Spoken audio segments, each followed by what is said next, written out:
welcome everyone. This is our 9th annual Engineering and Medicine Symposium here at Columbia University. My name is Dr. Grace McElvain. I'm an assistant professor of both biomedical engineering and radiology. Started here about a year ago, and it is my pleasure to invite you all to join our symposium today. Today you'll hear several fantastic speakers spanning both engineering and medicine. We have a lot of our PhDs in engineering here talking about things like cell engineering and AI, as well as many med school faculty talking more about the translation of this work that we've done. So I'd like to at this time invite up our speakers for our opening remarks, starting with the Chair of Engineering, Paul Scheida.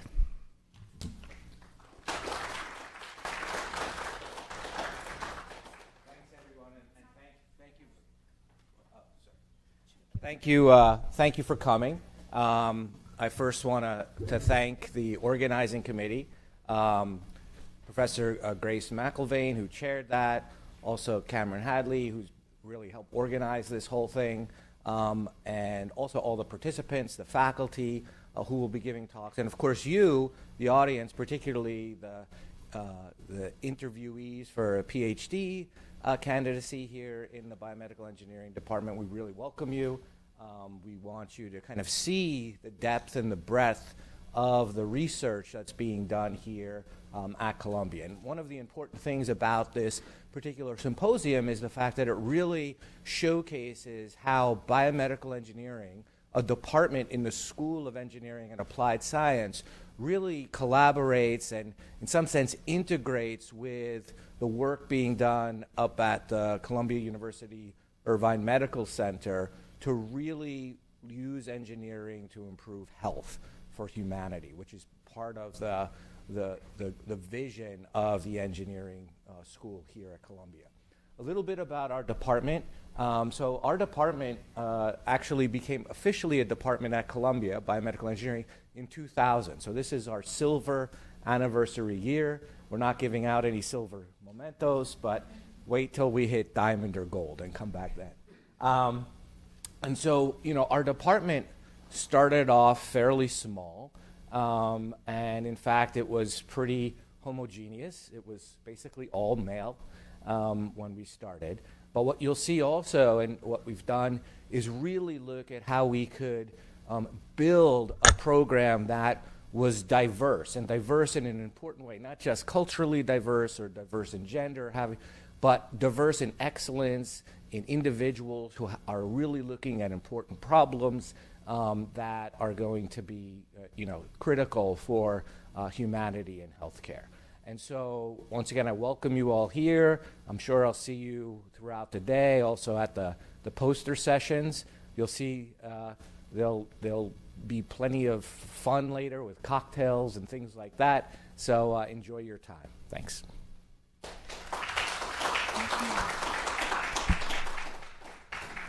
All right, thank you, Paul. Now we'd like to invite George Diodatis. He is the Vice Chair for Research at Columbia Engineering.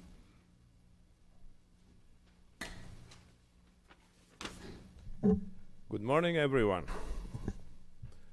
I'm George Diodatis. I'm the Vice Dean for Research in the School of Engineering and Applied Science, and I'm also a professor in the Department of Civil Engineering and Engineering Mechanics, and also in the Department of Earth and Environmental Engineering.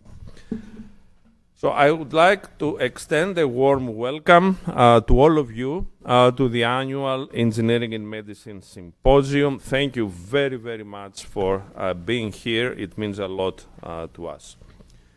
This is a truly wonderful event where we highlight some of the most exciting research happening currently at our school, Engineering and Applied Science, and also at Columbia's Medical Center, as well in collaborative projects between these two university schools. The medical school is a long-time partner and collaborator with engineering, going back to more than 20 years. Actually, I was here as a student in the 1980s, and I remember that even back then, without a biomedical engineering department, there were collaborations between engineering and the medical center.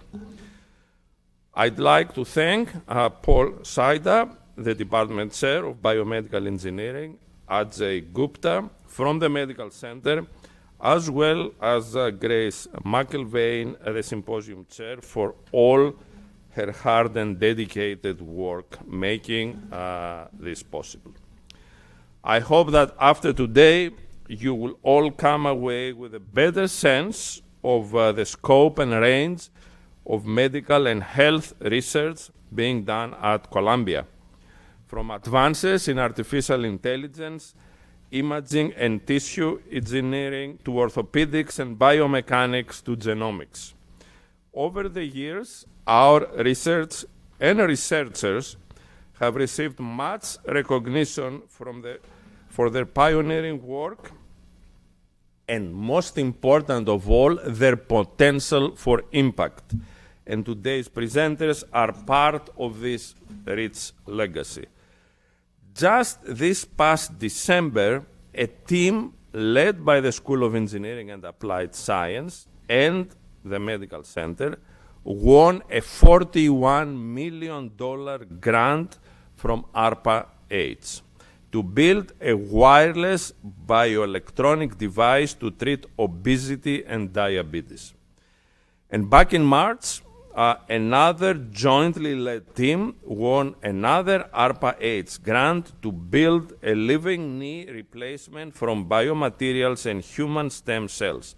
Those PIs are here today, Clark Hang and Nadine Shaheen. These are just some of the major awards that we have been able to attract because of the incredible engineering and medicine partnership we have here at Columbia. Engineering is very fortunate to work with such a world-class medical center. It makes our work better, and it vastly increases our ability to make an impact. We are also able to advance research through our centers and institutes, the Zuckerman Mind-Brain Behavior Institute, the Data Science Institute, and of course, the Irving Institute for Cancer Dynamics. We're also hoping to soon announce a new and extremely exciting initiative in the area of women's health, so be on the lookout for that. Through our entrepreneurship programs and Columbia Technology Ventures, we are also able to pursue research translation. And right here in Upper Manhattan, West Side, we are creating quite a hub for life sciences, attracting more and more investment and academic and industry partnerships. It's a very exciting time to be at Columbia, and we want to thank you again for joining us here today. Have a wonderful symposium.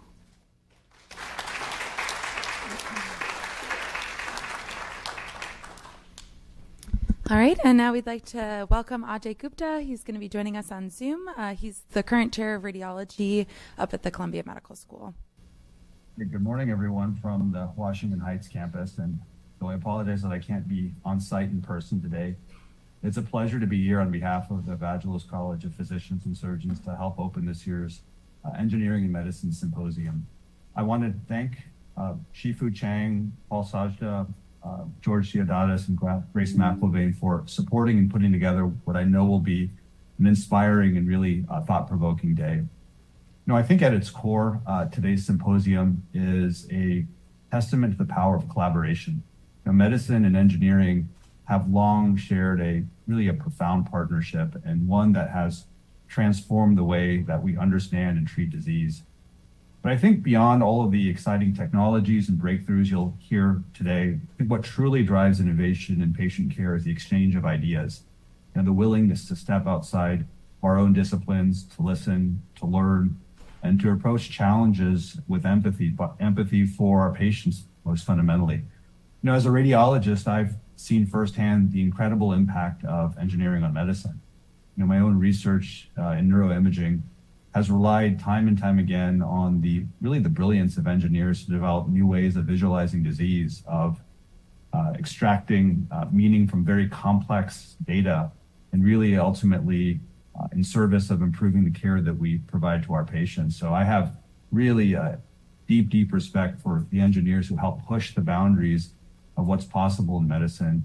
And I know that really the most transformative discoveries occur when we bring together those diverse perspectives, when clinicians and engineers work side by side, questioning, challenging, and really inspiring one another. So I'm really proud to see Columbia Radiology as well represented today with Dr. Lipton and Dr. Contos, who will be contributing to the discussion on AI and imaging, just one of many examples you'll see today where medicine and engineering are really reshaping the future. So I encourage all of you to take advantage of all the exciting lectures you'll be hearing today.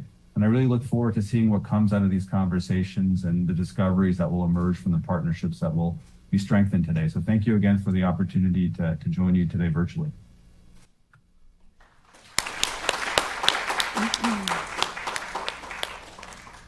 All right, thank you so much, Ajay. I will start with some housekeeping things while Cameron's getting our slides back.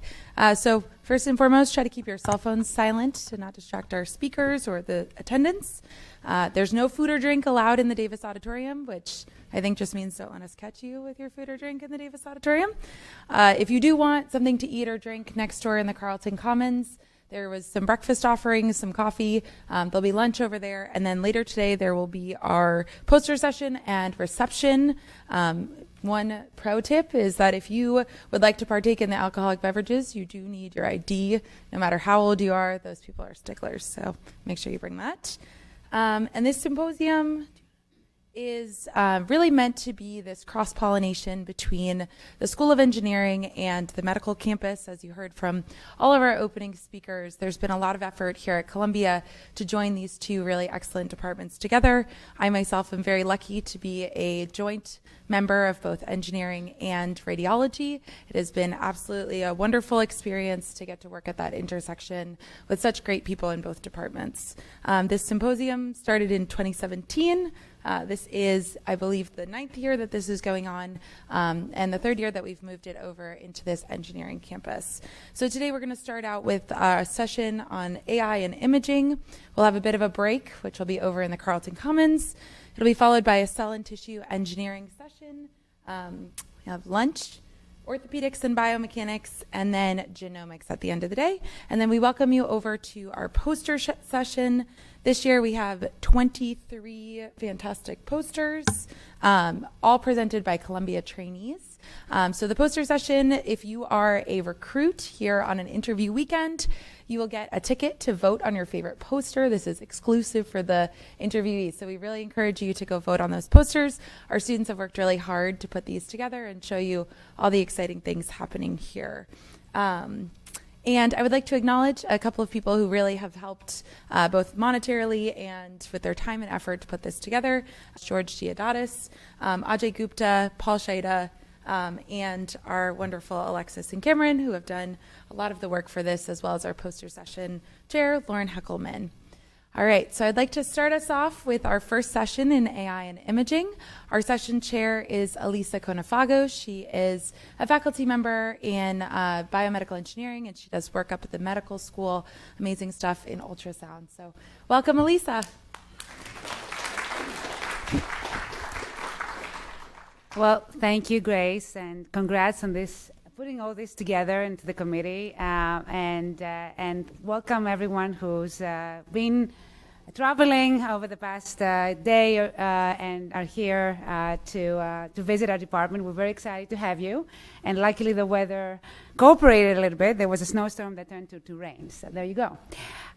So this first session, entitled AI and Imaging, does actually go from what Professor Gupta talked about, how we can blend the clinical world of radiology together with biomedical engineering and imaging in particular. So with no further ado, we start with the first presenter, which is Ratida Rangradmitsawimana. I actually did rehearse this a little bit because I met somebody at a conference who could say your name, and I felt completely mortified. My name is actually misspelled, so I'm glad we have yours. So there you go. So Natida, please let us. Please, your floor is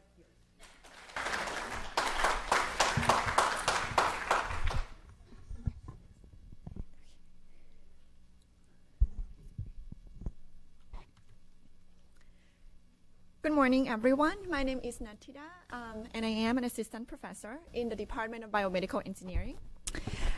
Today, I am excited to share with you some of our recent work on the topic of adaptive learning. And first, I want to give you some background on how, as a lab, we have been thinking about the topic of adaptive learning, or the definition of adaptive learning. So let's imagine that you are driving to a new restaurant in town. Successfully arriving at your destination would require you to keep track of your surroundings, to update your intended route based on your current location, and most importantly, you will need to continuously make a series of decisions based on different combinations of sensory inputs and also context information.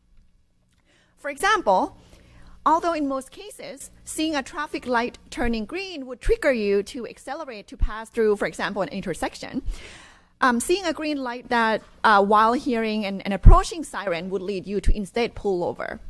And for example, if there happened to be an accident in an intersection that you're trying to pass through, you may instead want to slow down and stop the car entirely, right, instead of trying to pass through.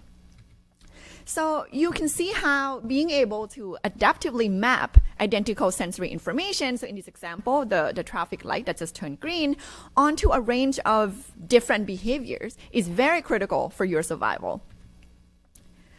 However, it is not well understood how adaptive learning is achieved in the brain and what aspects of this computation are disrupted in different disorders. One possible mechanism that could support this one-to-many mapping is to rely on declarative memory systems to help us explicitly keep track of the changing context in your sensory environment, for example, while you're driving.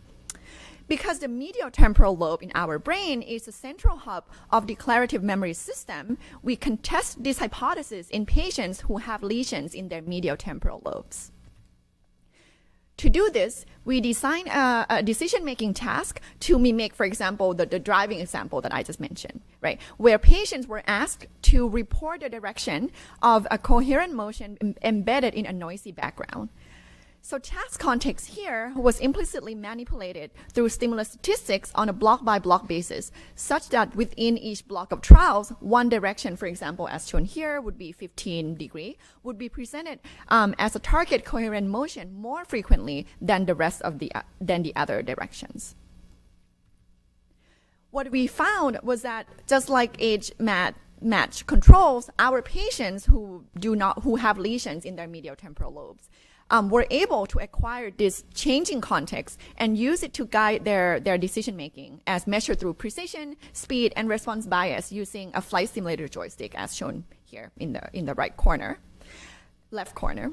This intact context-dependent processing in our patients provide evidence to suggest that certain neural computations that are necessary for adaptive learning could bypass the declarative memory systems and also the medial temporal lobes. In other words, it is possible that the representations within lower cortical regions before the neural signals get to the medial temporal lobes may already be sufficient for successful adaptive learning on these tasks. And so in today's talk, I will discuss both computational and experimental work exploring how representations within lower cortical regions, including sensory areas, could contribute to this task-optimized computation and learning in human cortical circuits.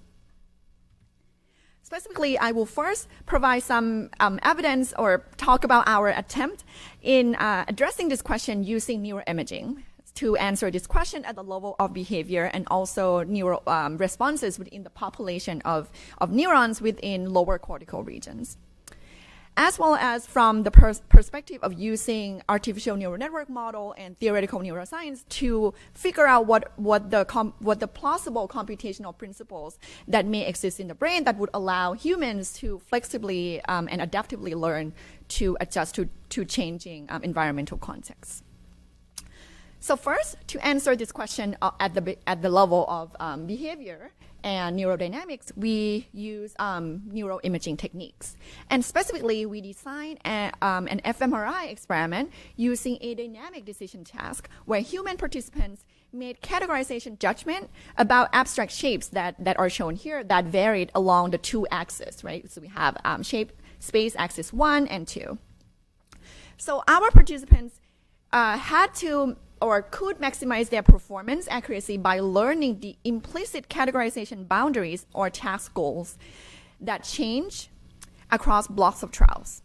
So each participant performed 12 blocks of trials where the task goals was either linear 1, linear 2, or checker.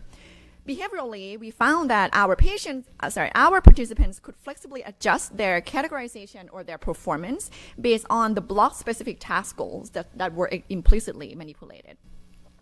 And given that the actual shape space that we were using, right, our sensory environment were fixed such that all the sensory information being presented across the different task conditions were identical, we can examine if task modulated the population level responses of our neurons in different sensory areas, as we can measure through fMRI.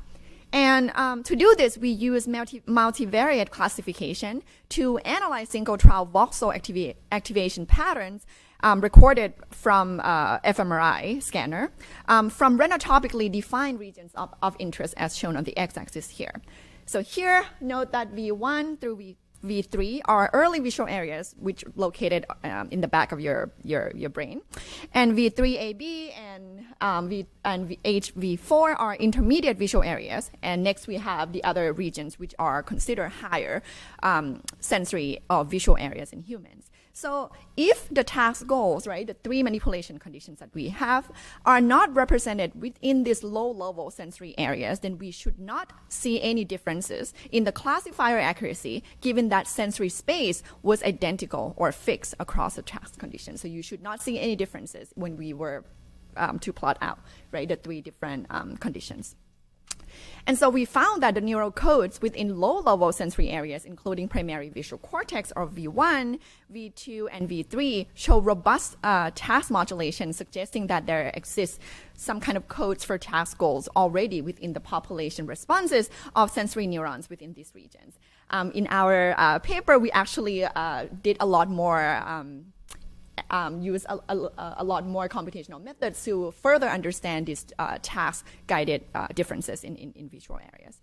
So now, so far, with neuroimaging techniques, we provide some evidence that humans can represent task goals or changing task context already within lower cortical regions, including sensory areas, which have long been thought to only represent sensory information and nothing else. So the next natural question we asked was, how is it that, or what kind of computational principles or algorithms in the brain for example, the circuit level would allow humans to be able to do this, right? To be able to use just sensory neurons to represent not just the sensory information, but also what kind of task goals you're trying to perform the computation on. So given how individual neurons in our brains have different intrinsic properties, it is possible that the variability across all these neurons, in theory, could help support this very complex computation, right? To have this co-existing representation of both sensory information and also task goals. So another line of work in the lab that motivates this idea comes from the reports that abnormal variability in the brain is associated with conditions such as epilepsy. And so, in fact, when we use computational techniques grounded within the dynamical system and also graph theory, we found that fluctuations of neural variability highly correlated with the timing and also the propagation patterns of seizure episodes. So now we can test our theory that an optimal amount of variability across neurons within the neural network could help population of sensory neurons simultaneously represent the stimulus or sensory information as well as task or context information. To do this, we built a biologically plausible recurrent neural network models with important biological fidelity or properties, including the cell types, such as excitatory and inhibitory cells. And we did this by looking at empirical findings across studies in rodents and also non-human primates as well. So conceptually, we wanted to build a model that contains some fundamental properties of the brain, have this model perform a task that is analogous, similar to the task that we present to our human participants in our fMRI study.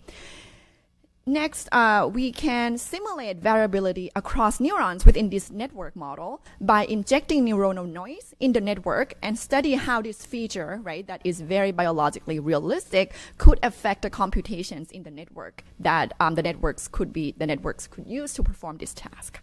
And so we can directly compare the dynamics of this model to a control model where we did not include neuronal noise.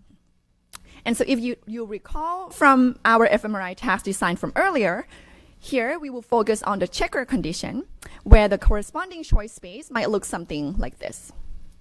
We will look at how this is represented in our models, trained without and with noise respectively.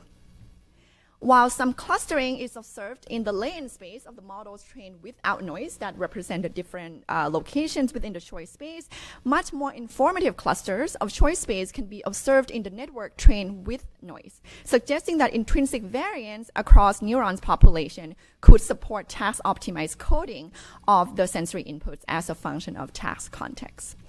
And so, to conclude, we use a combination of neuroimaging, in this case, fMRI, as well as a series of AI network models in order to figure out what kind of computational principles and circuit dynamics that could allow us humans, for example, to be able to perform adaptive and flexible learning. The work I presented today would not have been possible without the help and support from all the co-authors and also all my amazing members in our Systems Intelligence Lab here. Thank you.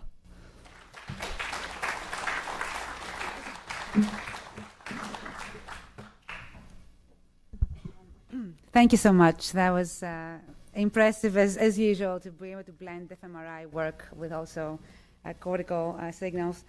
So the next speaker is Despina Kondos, and I'm going to say a story because Despina also and Atlantida joined last year, and very happy that you guys are here. But Despina and I were featuring the same Greek program yesterday that aired at midnight in Greece, so only our mothers watched it. And their cousins, yes. Not my cousins, your cousins. All right, so so we're very happy that Despina, of course, is here, and she is going to share with us all the AI work that she's doing in radiology and with biomedical engineering touch. Okay.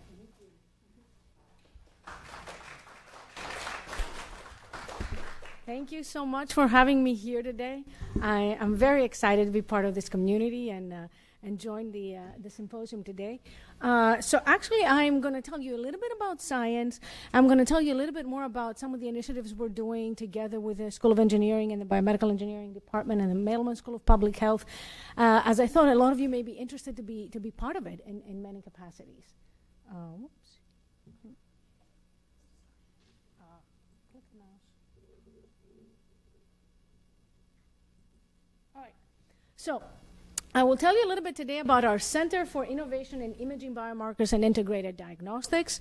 It's an effort that has been in the works throughout the past years. I've arrived at Columbia with a lot of synergies from several of you here, and it's about to take flesh and bones this semester. And I want to tell you a little bit more about what we're doing, how you can be involved, and why I think it's a very exciting initiatives.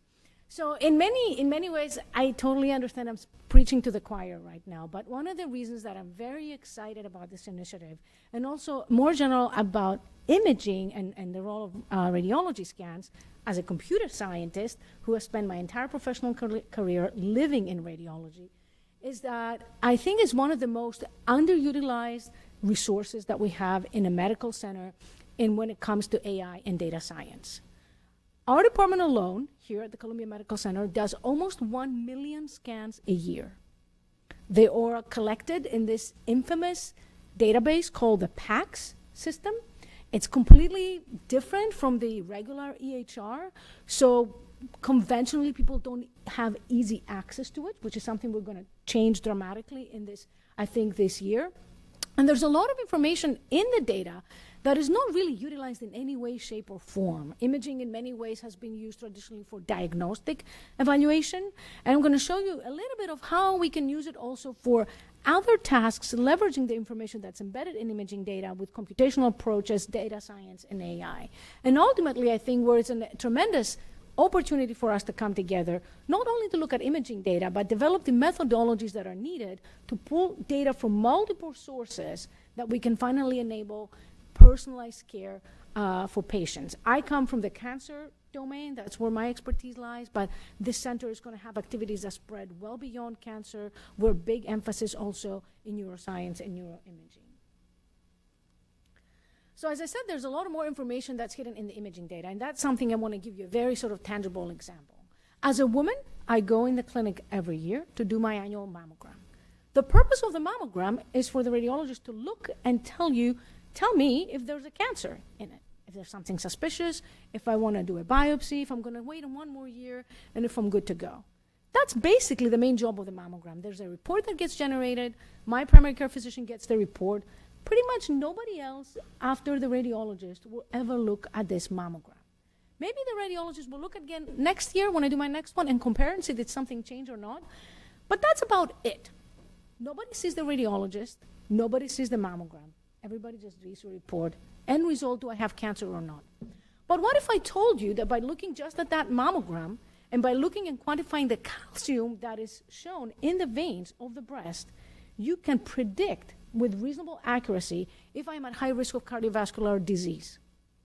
What if we could do that for every woman that walks into our clinic? We see 10,000 women per year. What if we refer women who are at high risk of cardiovascular disease to cardiology for consultation? A very, very basic example that we have all the tools in place to do today. The other thing I'm really excited about, I know we're sort of living in the AI and data science era, but as a lot of you are aware because you've been in this field for a very long time, imaging has kind of led the innovation in this space. I wasn't even aware of this data when the president of RSNA showed it last year at RSNA that radiology is leading the translation of AI tools into the clinic. 80% of the tools that have FDA approval to go to the clinic and actually help patients and do something useful are for radiology imaging scans. So I'm very excited that I can actually put my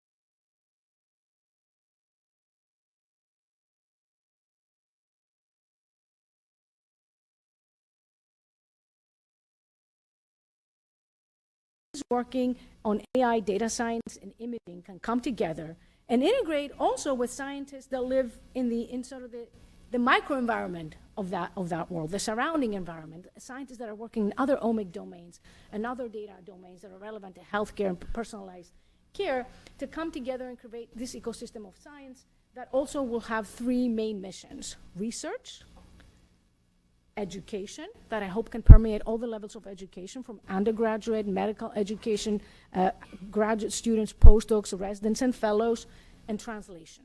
A big part of this center is a partnership with the New York Presbyterian Hospital. And when I talk partnerships, I'm the kind of person that likes to get things done. So I actually meet resources from the hospital that I have put in place to help us take these tools from the lab and putting into the clinic. So I think, that takes a lot of work when you're dealing with hospitals and stuff, but I think it's an exciting opportunity.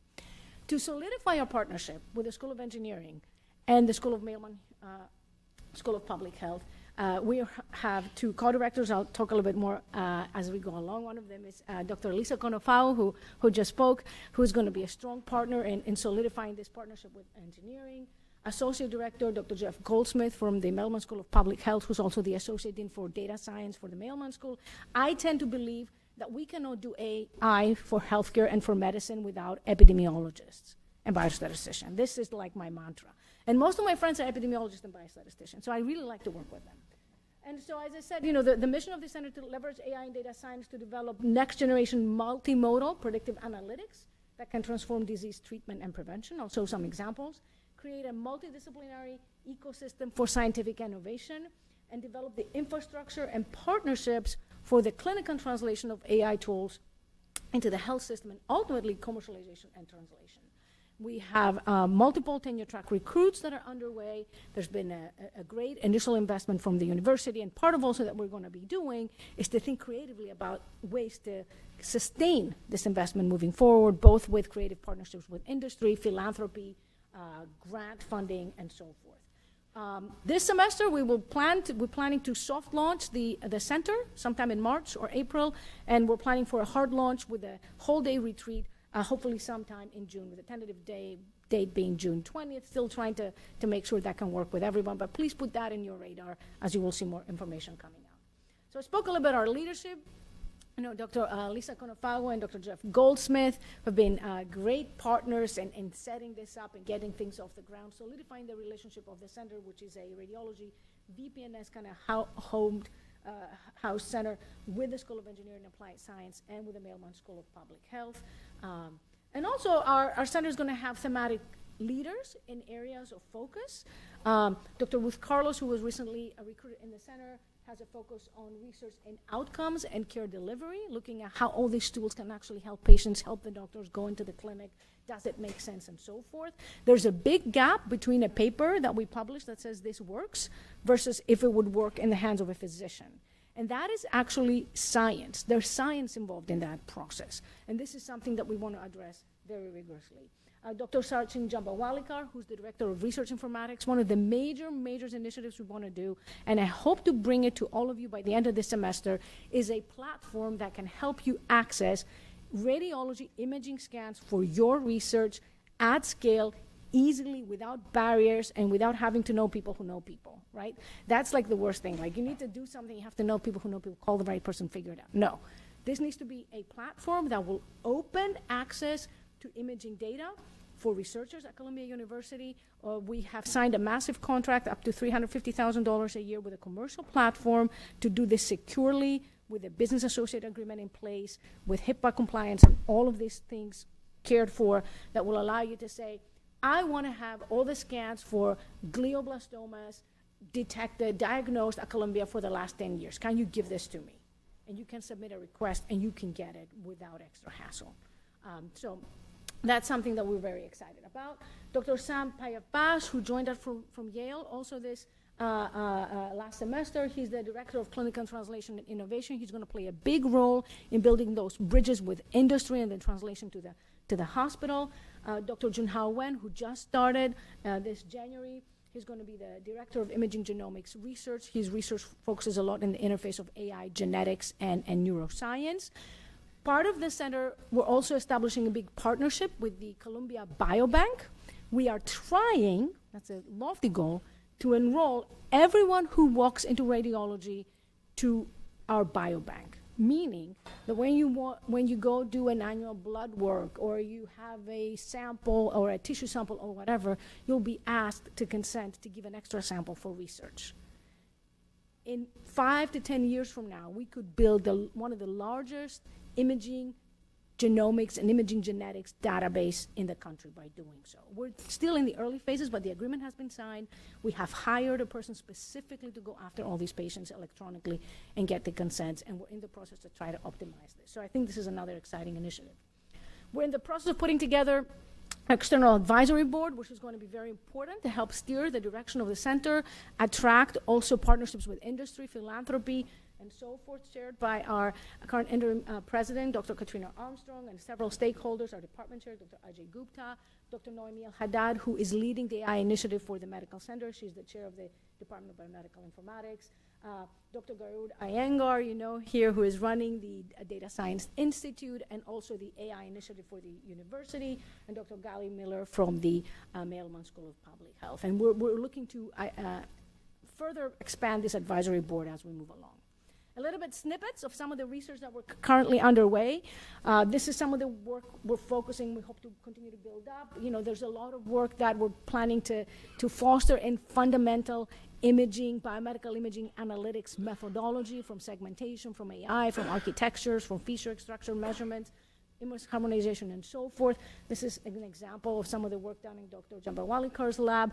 Also, a major initiative is to join forces with the Department of Pathology and bring in digital pathology as one of the modalities we would like to put in the forefront with one of our hopefully upcoming recruits. So fundamental methodology, neuroscience, neuroimaging, a major focus. Again, showcasing some of the work of Dr. Junhao Wen, looking at the interface of genetics and neuroscience. Neuroimaging risk stratification work, looking at stroke, at hemorrhage in the brain, risk stratifying patients. So going from fundamental methodologies to applications. Some of my own work in breast cancer risk assessment and leveraging AI to be able to identify women who are at high risk of breast cancer. Working with consortia and leveraging technology such as federated learning to be able to partner with other institutions and with industry in a way that is HIPAA compliant and savvy and computational resources savvy. So a small snapshot of work we're working at and looking to expand. And finally, as I said, the future of personalized medicine, in my view, is putting all the pieces together. And I think that's where our center will play a major role in developing the methodologies and creating the ecosystem, not just for imaging AI research to flourish, but also pulling our other data together to develop these sort of personalized approaches for care moving forward. So thank you for having me today. I'd love to talk more to you. I'll be hanging out here for the entire day. We really want to bring students into the center in all ways and shapes or form of engagement. And I'm happy to talk to you at the break, at lunch, and later as well. So thank you.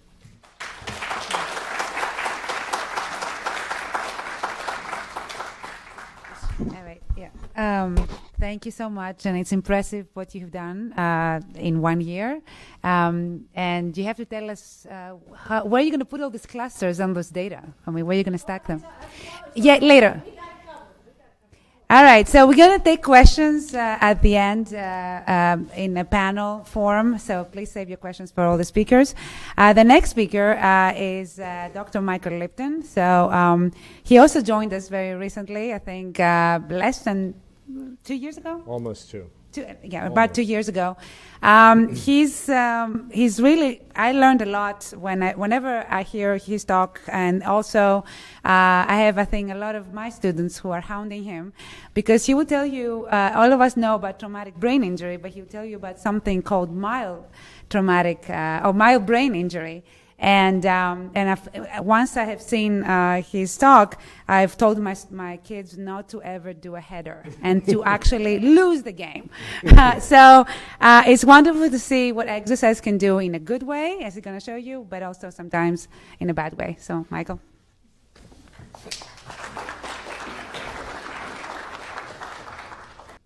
Does this thing work?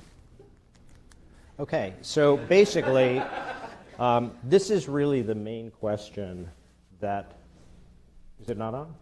You can hear me? Good. Okay. In my lab, and I skipped over the first slide, but I'm actually a neuroradiologist. My working group, my research group is based on the medical center campus.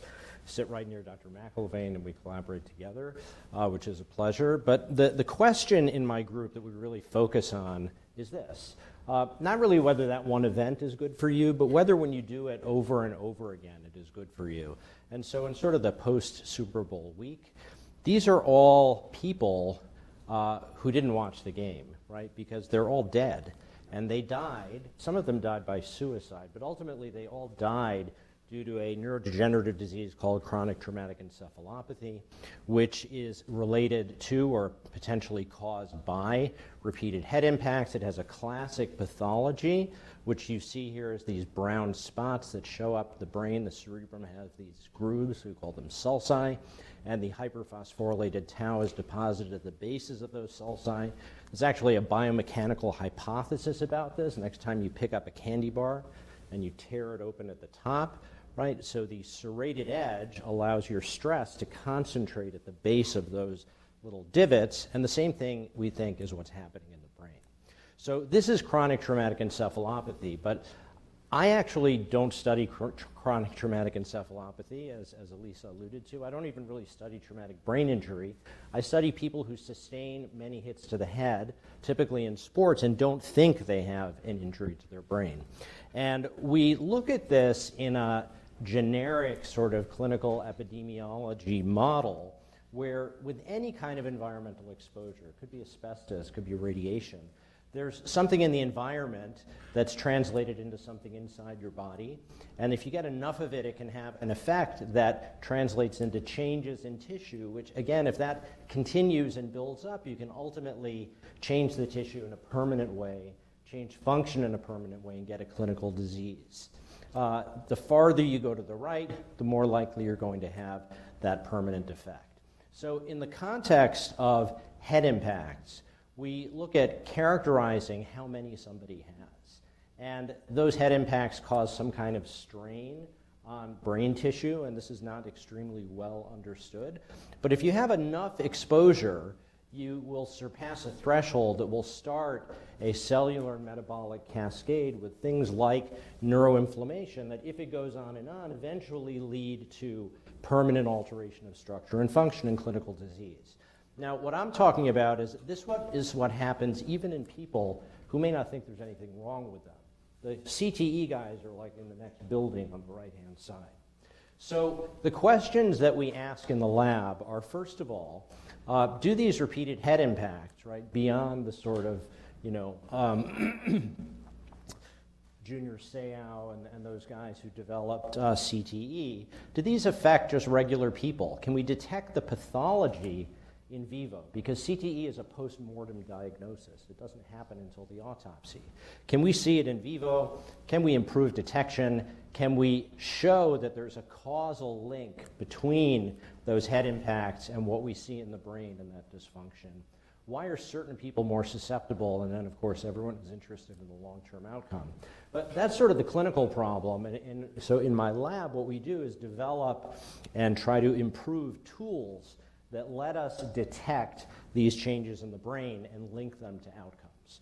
So if I go through these questions quickly, this is sort of a closed book. We've been looking at this for about 15 years or more, and it's pretty clear across many publications, these are some of ours, many other people have reproduced this, that these are consequential. There are changes to brain and brain function due to these head impacts. This is an example of our earliest sample of adult amateur players where heading in the past year is going on the horizontal axis. The more you have, the lower your score on this memory task. So as you get more and more, again, not one time, but this repeated exposure, the more likely you are going to not have a chance of performing well on that task. And the way we detect the pathology in the brain has principally been, although we look at many modalities, has principally been using a technique called diffusion MRI, which allows us to measure the direction and speed, so to speak, of movement of H2O through tissue. Now, we model the brain, and specifically the white matter, as a bundle of tubes.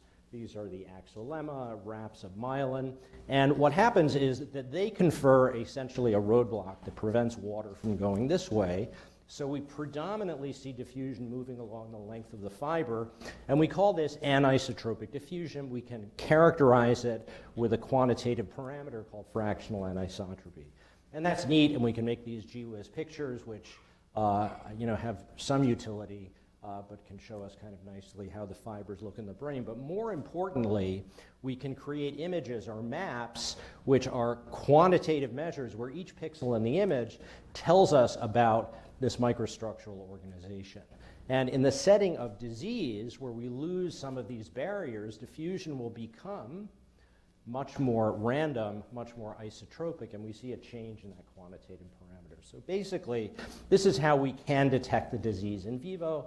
We've done this, many other people have done this over many years. But the problem is that the existing techniques are really not addressing the full problem. We know in trauma that when there is strain in the brain, it concentrates at the base of the sulcus, but importantly, the gray matter here and the white matter, because they have different densities, they move differently, and we generate a shear force, which is where that red dotted line is, and that's the reason, it is believed, why we see the pathology in CTE at the bases of those sulci, but also, importantly, at the interface between gray matter and white matter.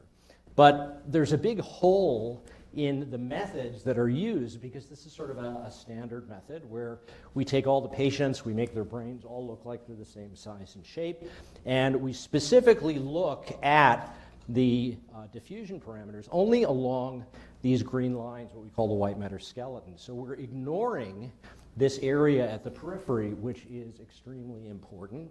And we're also ignoring the fact that everyone in this room has slight differences in the structural, macrostructural features of what their brain looks like in terms of gyra and sulci. So I want to show you just a couple of examples of things that we do in the lab. This is work that one of my current graduate students is working on, where we try to address this peripheral white matter. And what you're looking at here is a 3D rendering of the interface of the gray matter and white matter in gray. In blue, what we're seeing is areas where Bluey went and figured out how to identify the maximal curvature to identify the bases of those sulci, which we can see rendered on the brain. What's important is that when we compare this approach to the typical approach of looking at the deep white matter, that this effect is almost an order of magnitude greater than the results that we and others have had from central white matter.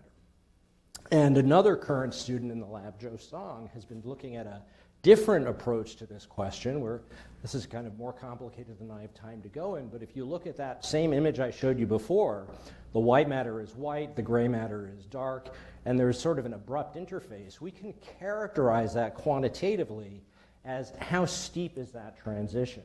And she's been able to show that this sharp transition at the gray matter-white matter interface is reduced. It becomes blunted or flattened in disease, and specifically in proportion to exposure to head impacts. More head impacts, less sharp divide.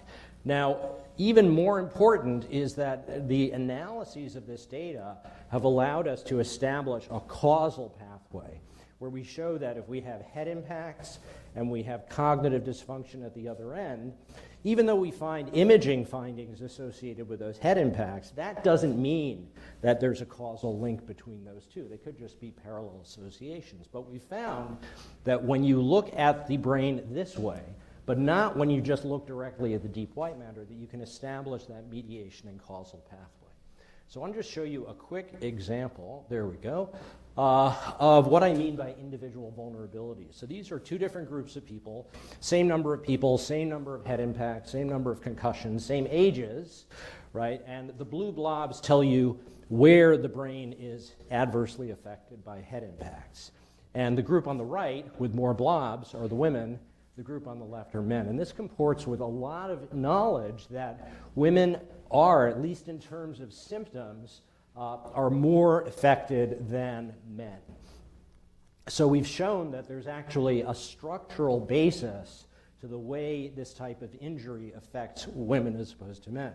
Taking that to function, we're looking here at heading over the past 12 months and ability to learn a new cognitive task or working memory task. And what we show is that as we go from very low to very high heading, we have a higher ability to learn in women than men.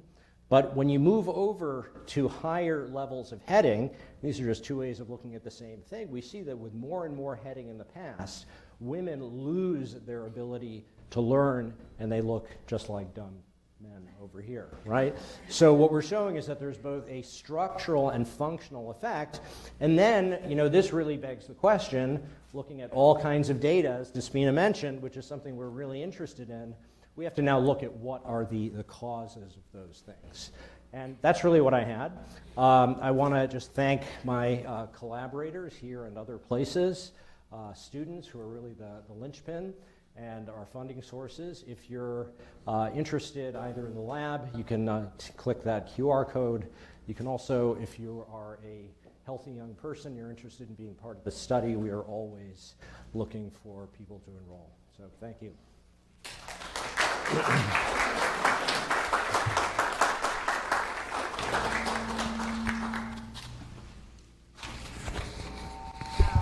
Oops, we're good. Thank you so much. And this is the wonderful research that Dr. Lipton does at the same time that he sees patients. I don't know how you do that. All right, so the last speaker of the session is last but not least. He's an alum of the department, Jia Guo, and he's now professor in psychiatry on neurobiology. And he works pretty much keeping the whole MRI center alive, I think, at ZI at the same time as doing this wonderful research that he's going to talk about. And I have all my students coming to him for anything MRI questions, so I apologize in advance. And also, you turn them back and you give them AI tasks to do. So looking forward to your talk. So,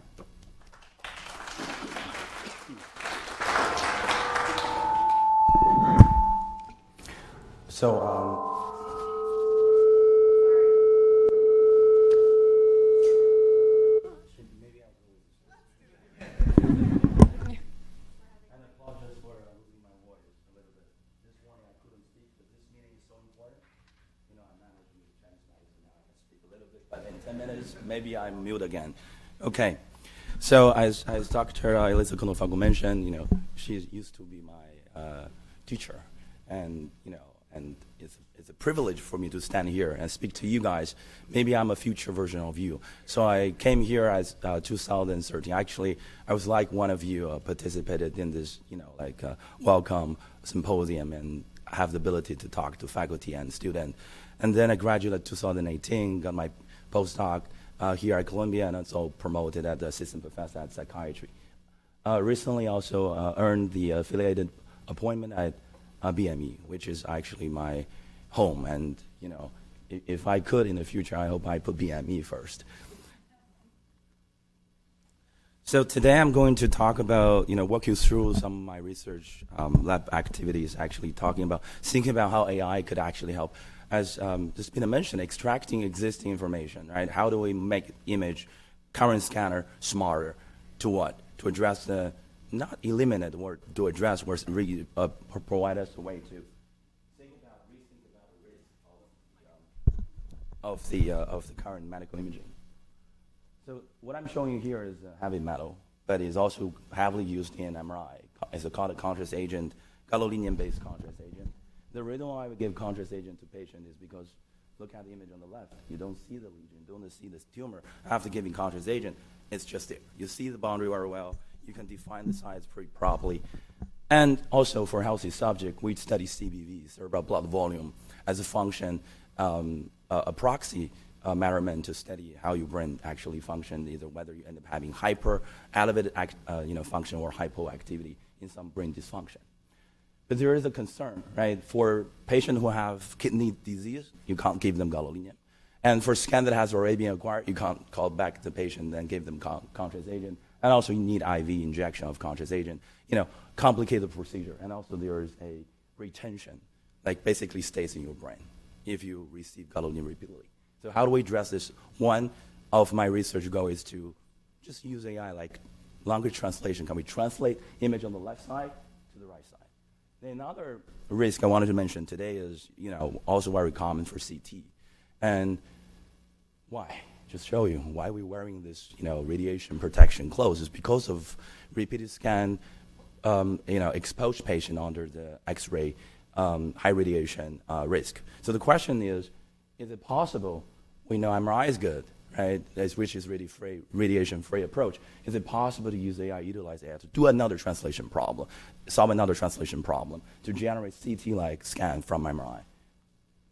Okay, I'm going to talk about 3 projects today, and the first 2 actually all related to the gadolinium contrast for MRI. One, how we study the brain perfusion in aging, in brain dysfunction. The second is when patient has a lesion, for example, stroke, we need to be able to detect the lesion, detect the region that has hypoperfusion, like the blood just stop there because of the blood clot. Will we be able to detect it without the need of the contrast agent injection while the patient is in an ambulance, right, inside a portable MRI? Is this doable, right, without having the nurse giving contrast agent?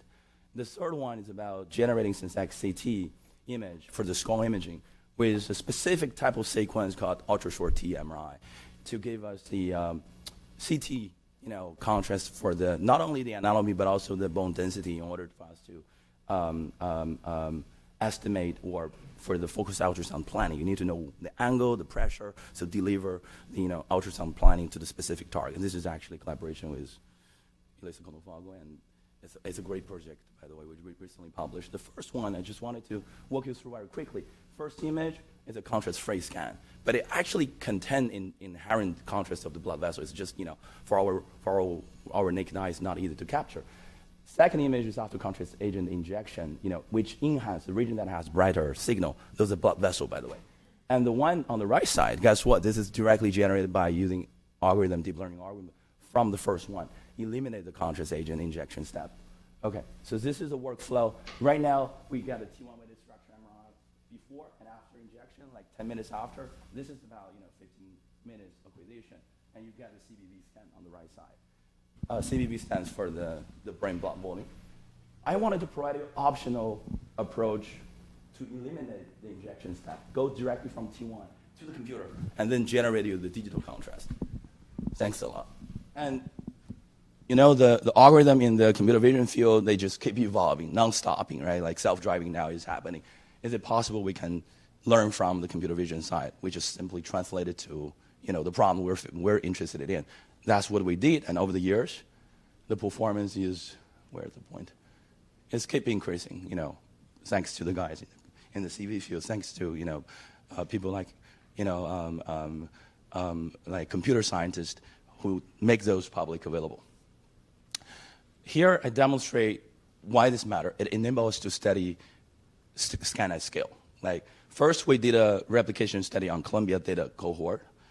We do have contrast agent enhanced scan for aging study. This is 158 study subject, cognitively normal, 20 to 90 years old. Then we figure out the region in the hippocampus called the dentate gyrus is the region that is mainly affected in aging. Guess what? Let's use T1 scan now. Without the need of contrast injection, we replicate. This is the first study which replicate and validate approach.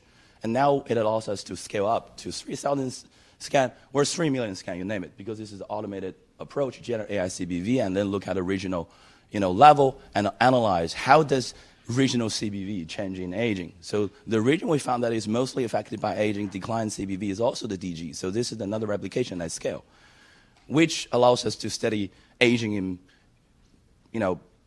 precision medicine for personalized medicine. For example, for this subject, the true age is about 35 years old, but the brain age, or the AI thinks this subject is around 50 years old. We may take a look at this subject longitudinally or give him some anti-aging treatment to see how that affects the brain age. Okay, another example is for stroke patient. I'm going to quite walk you through very quickly here. But for stroke patient, scan is not quick. 30 to 40 minutes, you give contrast agent, you track both the CBV, the blood volume, and also the flow. Why we need to look at both is because of this way you can derive another term called mean transition time. How much time does it take the contrast to reach? It takes forever. There is a hypoperfusion. There is the clot. Okay, question, can we do this again, eliminating the contrast agent need, just using multimodality MRI approach through this AI synthetic approach to generate digital contrast for the perfusion study? The answer is yes, and I'll skip the detail here. By the way, we use the latest Mamba approach, Hybrid-CN Mamba approach. If you're interested, I have my training here actually in this room. We can talk about the detail. Okay, now let's play a game.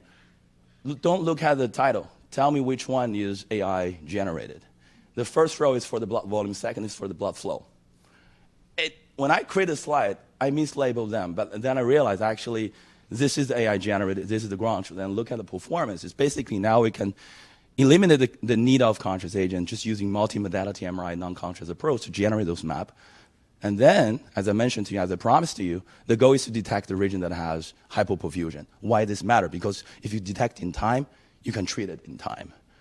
Pretty simple. If the patient, like my grandpa actually passed away because of stroke, if he got diagnosed and treated in time in the ambulance, he doesn't have to go to the ER. Okay, the third one, jump to the interesting question. Can we eliminate the micro CT here or the CT and just get MRI scan and then through the magic of AI generate a CT contrast from the MRI scan? This is our first animal proof of concept study before we go to human. That's why I also wanted to highlight the ability of my lab having this translational ability. We can test the model in animal model. We can test the, deep learning model in the animal model using a translational approach. And then we extend this approach with the collaboration with Elisa Conofago's lab on their human data set, very valuable data set here. We have UTE scan, we have true CT scan. The question is, can we train a model to solve two problems at the same time? First, give you the anatomy of the shape of the skull. Second, also give you the density of the bone. Why you need both? In order to what? In order to simulate, like the focused ultrasound, the pressure distribution properly to target each specific brain region. Why we give our focused ultrasound? There's three major applications, and Dr. Elisa Canefago can tell you more. For example, open BBB for blood-brain barrier for local, targeted drug delivery for neural deep stimulation, and also, for example, the third one is tumor ablation, right? So we need to know where the lesion is in order to, for example, deliver the ultrasound locally, precisely. But unfortunately, we have the skull, bounce back the sound, right? So knowing exactly the anatomy of the skull and the density of the skull help us to, what? Simulate. Or knowing this distribution ahead of time. Look at the one on the left side. That's from the real CT. The right one from MRI. Okay? All right, so the takeaway is, AI-driven imaging solution is basically helping us to rethinking or redefining safety and efficiency in medical imaging and therapy planning. What's the future is to collaborate with, centers, initiatives to apply this to, plug in those two on large multi-center data set, and also seek regulatory approval, and also, improve the explainability and model interpretability. This is, I'm not trying to speak of authority here, just from my perspective, from my experience over the last 5 years, 10 years, how I see AI in biomedical imaging happen at Columbia so successfully. Clinical research is always the ultimate goal, right? To apply it to eventually to the patient. But how do we achieve here? First, like from the bench side, for example, preclinical study, you can actually refine the model from CV, right, in neuroimaging. And then we also have education program. For example, this class taught by Dr. Len and myself. We teach you the algorithm, and we give you the final project to work on real research lab data. And lastly, not leastly, lab to market. We need to translate eventually the technology innovation from bench to bedside, from research to commercialization. Okay. Thanks for your attention. It's really a pleasure to be here today.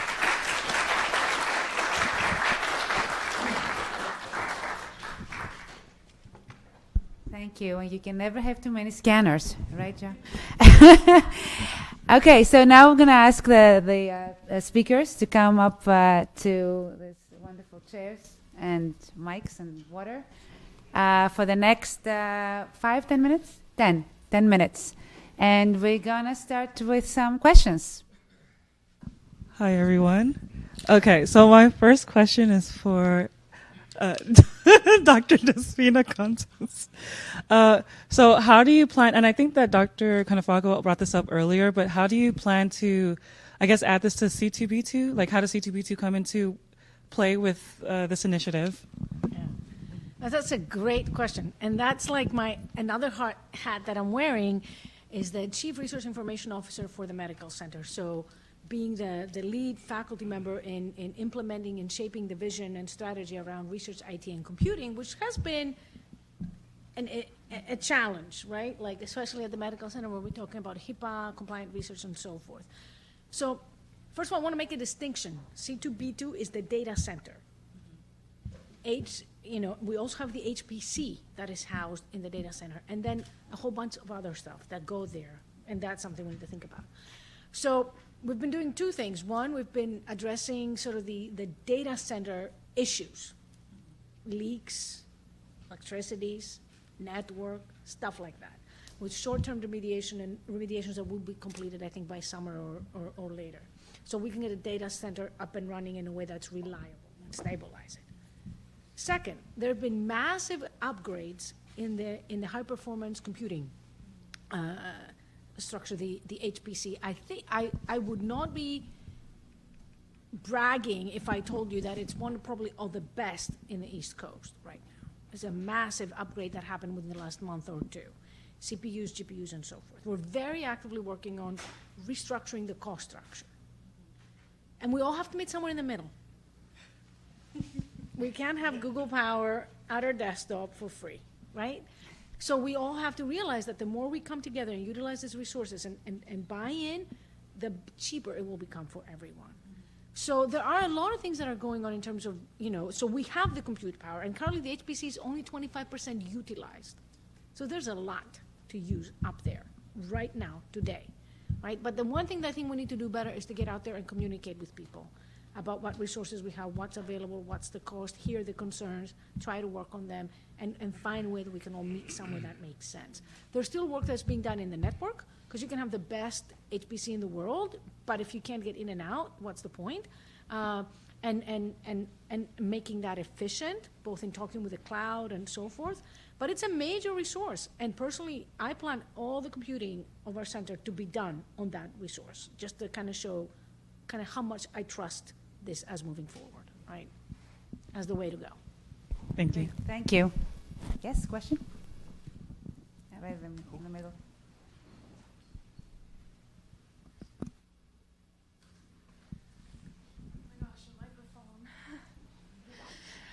Thank you for the amazing talks. I have a question for Dr. R, actually. You clearly explained an example of how to measure adaptive learning in humans through a very carefully designed computer task, but I'm wondering how you recapitulate that in animals, and furthermore, what are the challenges associated with using animal models to answer questions about adaptive learning in humans? Thank you for the great questions. So what I didn't get to talk about today is, so actually in the lab, we also work with animal data as well.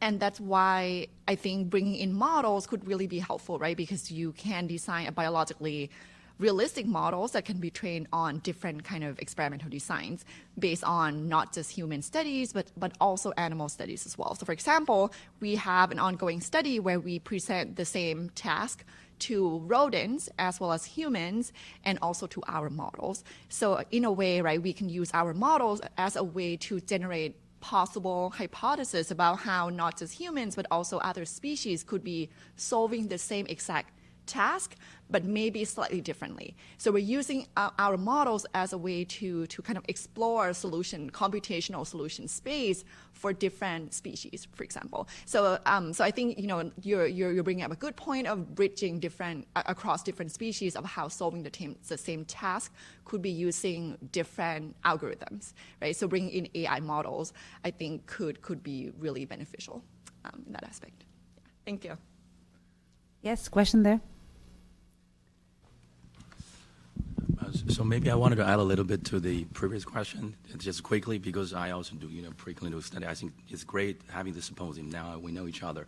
We can actually work together to, carry it out. But for animal study, for rodents, most of the study actually done after anesthesia. Animal are actually sedated. So the brain function is actually not the same as a wake stage. That's really the challenging here. Like, how do we image mice? But for non-human primate, you can train the animal to behave like a human, like stable. Just stay still there in the scanner. But for mice, that's more challenging. I just want to add on to that part. Yeah. Thank you. Different stages have different effects on the brain. So that's the other thing. Thank you all for your wonderful talks. My question is really for all the panelists. Each of you most of you touched on explainable AI and its role in actual translational research of these AI models. And I was wondering what role do you see like large language models playing with imaging or other post hoc explanations? That's for you. All right. I will tell you my honest opinion. So I don't think we're quite there yet, but for better or worse, I think it will replace a lot of the work that our grad students and postdocs are currently doing. Right?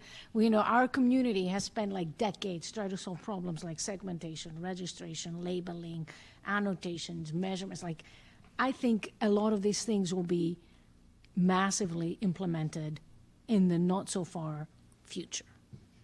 Where does it leave us? I think we need to rethink about how we use all these tools, and where do we find meaning as AI scientists kind of working with imaging. So in my view, an area that I think we can still drive innovation and contribution is, we've been using AI a lot to like do this thing, segment, predict, okay, fine. But that thing will get out of our hands, I think.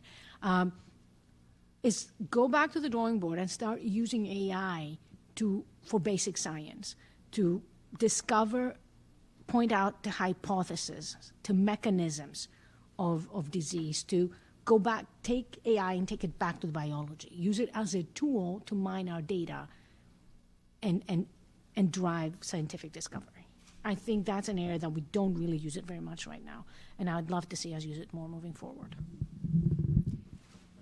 Great, thank you. We take one last question. Yes, over here. Is it on? Okay. I've been told that this mic is on. If not, I hope you can hear me. Yeah, loud and clear. This question is for Professor Contos. Sorry for throwing another one your way. So regarding the work that you've been doing, especially with the data that you've been collecting, I imagine it's no small task to manage that much data at scale, especially when it comes to privacy and HIPAA compliance applied to the infrastructure for it, like the data pipelines and the database itself, especially in our current climate where this past year I think we've had no less than 3 cyber attacks against healthcare and health insurance companies. You kind of touched upon this at the end, but I was curious if you could go more in depth about what steps have been taken and what it's like applying, HIPAA standards and data privacy policies to data at that scale. Right. I will also ask Dr. Lipton to respond to this after you. Okay. Yeah. So I'm more responsible for like the nuts and bolts, right? Like as in a policy, but I do have very strong opinions about this. That is basically the story of my life, like in many ways in my own lab and like all the other stuff. So we have to think about HIPAA compliance a little bit as a commodity. It is expensive. And we have to get smarter about what needs to be HIPAA compliant and what not. In my own lab, no data is given to anybody with identifiers. I do not see the need. Why does everybody in the lab need to use data with identifiers? I'm so sorry, I just don't see it. Right, so we spend a lot of time paying for HIPAA compliance, frankly, because people can be a little lazy. They don't want to deal with like de-identifying and that. They just want to give me the data, and then it ends up in everybody's laptops, tablets, you name it. Like it's such a bad model, right? So I'm a huge proponent of like gatekeeping. We need to catch this at the gate, not put like an insane amount of money to create HIPAA compliant environment when we don't need it. Of course there's stuff that need HIPAA compliance. Like there are researchers who do their research on the entire electronic health record. Like you can't download this and de-identify it, right? That's like different. Okay, for these people we need to build those structures. But like for us, right? Like we need to have gatekeepers. Any data that I give to you out of the PACS should have no identifiers. Why do you need identifiers? There's nothing you need in your research data. You need age. Yes, we can decode that. You need time to disease. We can decode that. Like we're all smart engineers, right? We can come up with algorithms to do time shifts, all of these things, right? So one of the things that I really want to implement for imaging is to deal with this right off the bat at the gate. When we deploy this platform, nobody will be getting identifiers. Identifiers can be provided under IRB approval with a REDCap, institutional REDCap compliant database that people who have access are PIs and not like everybody on the team and so forth. But the actual imaging data that you will be getting will have 0 identifiers. That is my goal. And maintain HIPAA compliance for the ones who truly need it. We have to get smarter, right, with how we spend our money. That's so important, I think, so we can survive. So Dr. Lipton is a radiologist who does research. How do you deal with that? I would first of all echo what Despina says, and in my own group as well, like nobody gets identifiers, but I just want to put a couple of concepts out there to think about, which are that you have to really think about what's identifiable. So, for example, under the HIPAA statute, an image of somebody's face is an identifier.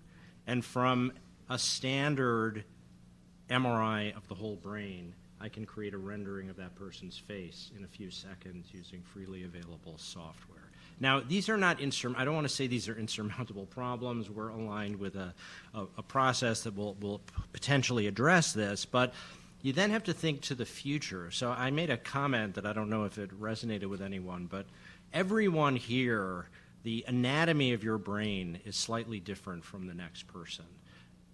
Some parts of your brain are pretty similar, but your cortical anatomy, the gyri over your brain, are different, which means that if we think forward, there are potentially ways to identify individuals based on what that looks like. There are ways potentially to identify individuals as data becomes available based on their genome. So when you think about how much data you're putting in there, there's a lot of thought that needs to go forward. But I agree, you know, at the sort of the here and now, there are ways to create a data set that a student or a postdoc or an investigator can work on, and it shouldn't actually have any identifiers. The last thing I just want to mention from a medical imaging point of view, and Despina, I know you're well aware of this, that depending on the modality, so if we think about some types of modalities like radiographs, x-rays, sometimes actually at the pixel level in the image, there can be identifiers that are burnt into the image, like the person's name and date of birth and medical record number. There are ways to deal with this, but it's not always, we tend to think very superficially that, some people do, that when you talk about de-identification, you're talking about taking away the metadata, and whatever you've got left as the actual data is there. So I think there's some things to still think about in the future. Maybe we can use AI one day to filter this out. Okay, last comment. Small comment. I also feel, and this is my own personal opinion, right? I think we need to revisit, I think as a scientific community, what do we mean by privacy in a world that very little is actually private, right?